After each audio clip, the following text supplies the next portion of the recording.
40 minutos de la mañana, 20 minutos quedan para las 10. Borja Rubio Uriarte, gestor de patrimonios NBN Gestión Patrimonial. Borja, muy buenos días. ¿Qué tal, Eva? Muy buenos días. Encantado de estar con vosotros de nuevo. Y nosotros de recibirle estábamos señalando como estamos a punto de llegar a Navidad, lo que quiere decir que estamos en tiempo de descuento de este 2022. Parece que toca hacer balance. Querría preguntarle, ya mirando ese punto de balance y de mirada del año que viene, desafíos y lecciones que nos ha dejado este año. Bueno, pues año complicado, ¿no? Como bien dices, pero es el momento de hacer balance y yo creo que ha habido una serie de lecciones que nos ha dejado este 2022 en el que nosotros, pues digamos, comprimiéndolo mucho, lo resumiríamos en tres elementos, ¿no? En primer lugar, que los tipos de interés cero no son eternos y que es una anomalía. Desde la salida de la crisis financiera inmobiliaria de 2008 hemos vivido en un entorno de tipos cero, de incremento de la oferta monetaria con políticas ultra expansivas y bueno, pues parecía que la inflación no iba a llegar nunca, ¿no? Finalmente, en contra, ¿no?, de las previsiones de muchas casas de análisis y de instituciones, apareció. La estocada final fue la guerra de Ucrania y ha girado completamente a endurecer la política en los principales bancos centrales de todo el mundo, ¿no? Y esto es crítico, ¿no?, porque el elemento de los tipos de interés es un elemento que vertebra la valoración de todos los activos, ¿no? Y lo que ha ocurrido ha sido una normalización de una anomalía desde nuestro punto de vista que llevamos muchos años. Esto, digamos, como una primera conclusión. Una segunda conclusión también, pues es el gran damnificado de este año ha sido la renta fija, ¿no? Hemos vuelto a comprobar que es un activo quizás no demasiado bien entendido por la comunidad inversora, ¿no? Los activos de renta fija, bonos, obligaciones, son de rentabilidad fija hasta vencimiento, siempre y cuando no tengamos un impago por parte de nuestro emisor, ¿no? Y esto es importantísimo entenderlo, ¿no? Porque yo cuando compro un bono en el mercado primario, ese bono, al igual que las acciones en las bolsas, está cotizando, ¿no? Y está influido por muchos factores y principalmente por los tipos de interés, ¿no? Es decir, cuando suben los tipos, el precio de los bonos emitidos cae y cuando bajan viceversa, ¿no? Y lo que ha ocurrido este año ha sido lo primero y hemos visto un ajuste en los precios. Pero aún así la rentabilidad, siempre y cuando no tengamos impagos, es fija a vencimiento. Y esto es algo, yo creo que muy importante y este año nos lo ha vuelto a recordar, ¿no? Y luego, por último, por cerrarlo, resumirlo mucho, pues sería cuidado con las modas que crean al final pues burbujas, un poco también al hilo de los tipos de interés bajos y que al final las valoraciones se imponen, ¿no? Hemos también, por el entorno, ¿no?, que estamos describiendo, hemos visto subidas de precios exponenciales, ¿no?, de compañías especialmente relacionadas con el sector de la tecnología, en el cual sus fundamentales no se correspondían para nada, ¿no?, de esas sobrevaloraciones, incluso muchas de ellas no tenían ni beneficios, ¿no?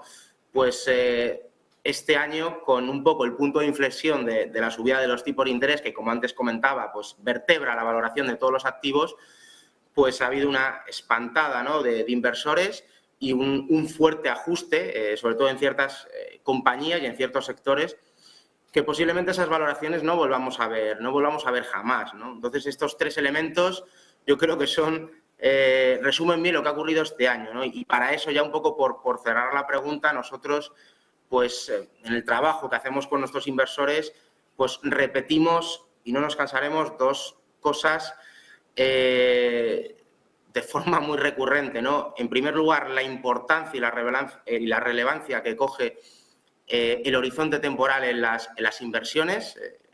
Esto está ya muy estudiado. Ya cuando invertimos en una cartera de 100% renta variable, la probabilidad de perder dinero en más de 5 años prácticamente pues es muy pequeña. Y luego también otra pregunta que nosotros y los oyentes seguramente también es muy habitual que le hagan a sus asesores, a sus gestores, es cuándo entrar, cuándo salir, ¿no? Y al final, sí que hay que tener un porcentaje de liquidez en cartera, ¿no? Pero estar invertido nos dice que es la mejor estrategia como inversor a largo plazo en la historia, ¿no? Y aquí también hay un dato, yo creo que muy importante, ¿no? de reseñar. En los últimos 20 años, si nos hubiéramos perdido, ¿no? 10 de los mejores días del Standard & Poor's, ¿vale? Que es el índice que más estudios y datos tiene, nuestra rentabilidad anualizada pues hubiera pasado de el 9 y pico por ciento a algo por encima del 5% solamente por perdernos 10 de los mejores días del Standard & Poor's en los últimos 20 años, ¿no? Estos son los datos y yo creo que por eso poner en valor, pues eso, respetar el horizonte temporal y no obsesionarnos, ¿no? Con dónde está el suelo o el techo de mercado, pues es algo también de poner hincapié, ¿no? Tenemos un tiempo limitado, pero querría preguntarle, estábamos haciendo balance de lo que ha dado de sí este año de normalización de política monetaria, hemos visto esa subida de tipos, quería preguntarle qué esperabais, cómo lo veis y de alguna manera a la hora de trasladarlo, porque ya miramos a 2023, no sé si evaluáis ese escenario de recesión técnica breve, prolongada, diferencias a un lado y otro del Atlántico, ¿cómo lo veis? Bueno, nosotros lo vemos con normalidad. Aquí está en juego la credibilidad de los bancos centrales. Tenemos la inflación en la zona euro en el 10%, con los tipos, bueno, ahora al 2% a la facilidad de depósito, es decir, donde están depositados los bancos comerciales en el Banco Central Europeo y prestando al 2,5%. Como decía antes, esto es una anomalía. Quizás el discurso el otro día de Lagarde fue algo más agresivo de lo esperado, pero para llegar al objetivo que tienen los bancos centrales, y en este caso pues el Banco Central Europeo, del 2%, estamos muy lejos, ¿no? Y aunque es verdad que no es comparable la economía europea de la economía americana, lo vemos con naturalidad. En cuanto a la recesión, pues todo parece indicar, desde nuestro punto de vista también, los datos que barajamos, que veremos que, bueno, pues que vamos a entrar en un periodo de desaceleración, incluso de caída del PIB, especialmente en los dos primeros trimestres del año. En parte yo creo que hay algo que descontado por el mercado, aunque bueno, pues tampoco hay voces disonantes, ¿no? Va a ser un poco la clave de este 2023, porque los resultados empresariales, lo que están cotizando en Estados Unidos, por ejemplo, es más un aterrizaje suave, en un soft landing que se está hablando, un crecimiento de ingresos de algo por encima del 3%, aunque es verdad que esto se ha revisado a la baja los últimos meses, y en beneficios del 5%, que es en el entorno de crecimiento de este año. Es decir, el mercado está cotizando que ese deterioro de la economía va a estar un poco compensado por la mejora de márgenes, ¿no? Por las menores presiones inflacionistas, que va a apoyar un poquito más la mejora en los beneficios. Pero aún así, nosotros somos muy cautos porque cualquier revisión de nuevo a la baja, los riesgos, digamos, especialmente en renta variable, pues son a tener bastante en cuenta, ¿no? Pero bueno, las decisiones de los bancos centrales lo vemos con naturalidad. Aún así, los datos de inflación, hay que decir que, bueno, vemos ya ciertos componentes que han caído incluso en términos intermensuales y datos positivos. En Estados Unidos, pues 5 meses,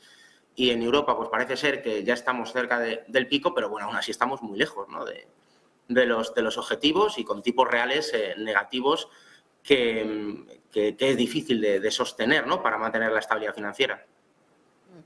Pues muchísimas gracias por este tiempo de análisis. Borja Rubio Uriarte, gestor de patrimonios en EBN Gestión Patrimonial. Ha sido un verdadero placer.